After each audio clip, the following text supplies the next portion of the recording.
May bayad. Kaya lang isang pera, isa lang. Yehey! Ang ganda ng ano. Oo. Mahina kasi ang ano, hindi maka-live.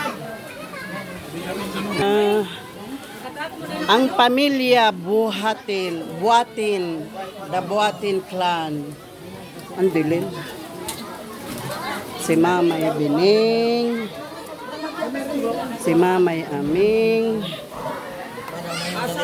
si Mama ko, tapos yun si Mamay Unding, si Ate Lorna, pinsan ko. Ha? O mami, alimot ka na naman. Si Ate Marie, asawa ni Kuya Iki. Si Kuya Buboy na pinakagwapo sa magpipinsan. Si Kuya Rudy na sa pamilya Abarnas pinakagwapo. Pero pagkaharap ko si Kuya Henry, siya ang pinakagwapo.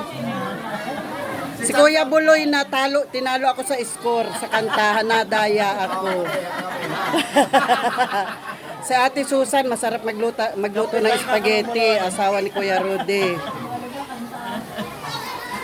Si Ate Marlene, ang manugang ni May Aming. Tapos, ito ang magaling din kumanta, katulad ko ito si Ate Merna. Kami ang pinakamagaling sanang kumanta.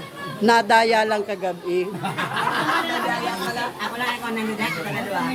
Tapos ito ang asawa ko.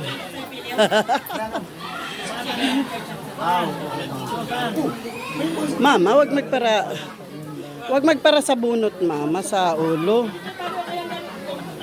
Nandahil sa kanila, kaya kami nag-reunion dito, di ba? Diyan sa magkakapatid. Ngayon si mama na ang pinakapanganay. Dahil apat na lang sila. Sunod si Mamay Unding, kan mama. Tapos si Mamay Aming, ma-birthday sa November 22. Si Mamay Bining, bunso sa babae. Sandali lang, be. Ay, halika. Hindi ka pa nakikita dito, oh. Oh, ito si Pulgusa. Sabi mo, hi.